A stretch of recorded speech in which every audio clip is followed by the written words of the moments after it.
एक गांव में एक अमीर जमींदार रहता था। उसे अपने पैसों पर बड़ा घमंड था। जितने अधिक पैसे उसके पास थे, उतना ही वह कंजूस भी था। अपने खेतों में काम करने वाले किसानों से वह खूब काम करवाता, मगर पगार कौड़ी भर भी न देता। मजबूर गरीब किसान मन मारकर उसके खेत में काम करते। उसी गांव में रामू नामक एक किसान रहता था। उसके पास थोड़ी सी जमीन थी। उसी में खेती बाड़ी कर वह अपना और अपने परिवार का गुजारा चलाता था। रामू बड़ा मेहनती था। वह दिन भर अपने खेत में काम करता और अपनी मेहनत के दम पर इतनी फसल प्राप्त कर लेता कि अपने परिवार के लिए 2 वक्त की रोटी जुटा सके। गांव के बाकी किसानों के पास रामू के मुकाबले अधिक जमीनें थीं। वे रामू की मेहनत देखकर हैरान होते कि कैसे इतनी सी जमीन में वह इतनी फसल उगा लेता है। एक साल गांव में भयंकर सूखा पड़ा। बिना बारिश के खेत खलिहान सूखने लगे। गरीब किसानों के पास सिंचाई की कोई व्यवस्था न थी। वे सिंचाई के लिए बारिश पर ही निर्भर थे, इसलिए उनकी सारी फसल बर्बाद हो गई। रामू के साथ भी यही हुआ। अपने छोटे से खेत में वह किसी तरह अपने परिवार का पालन पोषण कर रहा था। अब उनके सामने भूखे मरने की नौबत आ गई। मजबूरी के कारण वह गांव के जमींदार के पास कर्ज मांगने गया। जमींदार कंजूस तो था। उसने सोचा कि यदि उसने रामू को पैसे दिए तो ये लौटा तो पाएगा नहीं, इसलिए इसे अपने खेत में काम पर लगा लेता हूँ। मेहनती तो ये है ही, और मजबूर भी। कम पैसों में दुगुनी मेहनत करवाऊंगा। उसने रामू से कहा, देख रामू, मैं तुझे कर्ज तो दे नहीं सकता, लेकिन तेरी इतनी मदद कर सकता हूँ कि तुझे अपने खेत में काम पर रख लूँ। तुझे महीने के 1000 रुपए दे दिया करूँगा, पर मालिक दूसरे किसान तो 2000 पाते हैं। रामू बोला, करना है तो कर, वरना मेरे पास किसानों की कमी नहीं। जमींदार बोला। मजबूर रामू क्या करता, हामी भरकर घर लौट आया। अगले दिन से जमींदार के खेत में काम करने लगा। मेहनती तो वह था ही। वह खूब मेहनत और लगन से काम करता। उसने 4 महीने का काम 2 महीने में ही कर दिया। ये देख जमींदार बहुत खुश हुआ, लेकिन इसके मन में मक्कारी जाग उठी।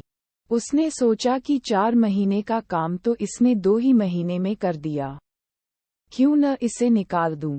इससे मेरे 2 महीने के पैसे बच जाएंगे।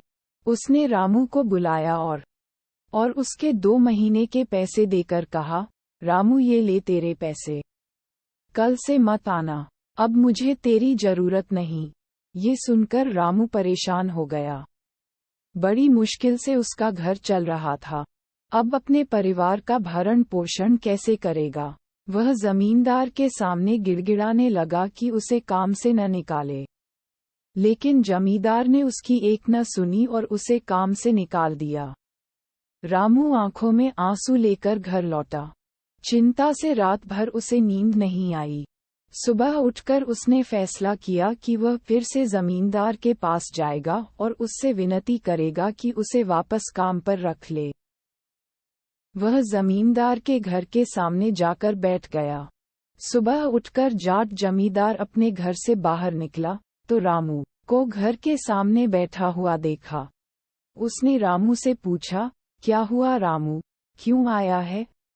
रामू जमींदार की पैरों पर गिर पड़ा और गिड़गिड़ाते हुए बोला, मुझ पर दया कीजिए मालिक, मुझे काम पर रख लीजिए, मेरा परिवार भूखा मर जाएगा।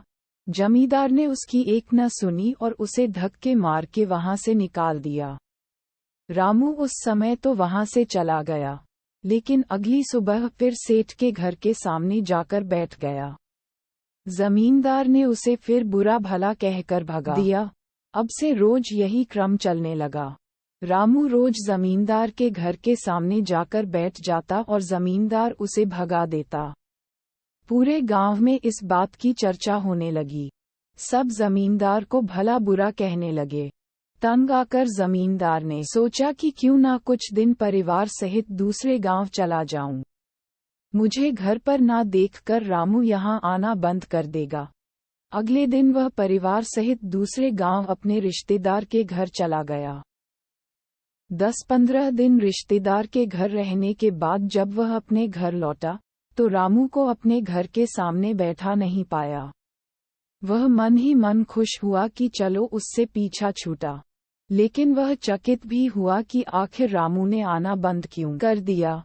उसने गांव वालों को बुलाकर पूछा तो पता चला कि रामू घायल है और अपने घर पर पड़ा हुआ है। जमींदार ने पूछा, क्या हुआ उसे? एक जमींदार ने कहा, मालिक, आज जब दूसरे गांव चले गए थे तब भी रामू आपके घर के सामने बैठा रहता था। एक दिन आपका खाली घर देखकर कुछ चोर चोरी करने के इरादे से आपके घर में घुसे, लेकिन वे रामू की नज़र में आ गए। रामू अपनी जान की परवाह न कर उनसे उलझ गया और उन्हें भगा दिया। उनके बीच हुई हाथापाई के कारण रामू घायल हो गया। ये जानकर जमींदार को खुद पर शर्म आने लगी कि उसने रामू के साथ कितना बुरा किया, लेकिन इसके बाद भी रामू उसके घर चोरी होने से बचाने के लिए चोरों से उलझ गया। वह पछताने लगा। उसने रामू के घर जाने का फैसला किया। वह रामू के घर पहुंचा तो देखा कि रामू बड़ी दयनीय अवस्था में चारपाई पर पड़ा हुआ है। उसके बच्चे भूख से बिलख रहे हैं। ये देख जमींदार का दिल भर आया।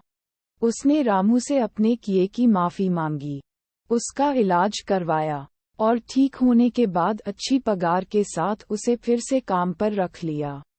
सीख 1, कभी किसी के साथ बेईमानी नहीं करनी चाहिए। 2, सदा जरूरतमंदों की सहायता करनी चाहिए।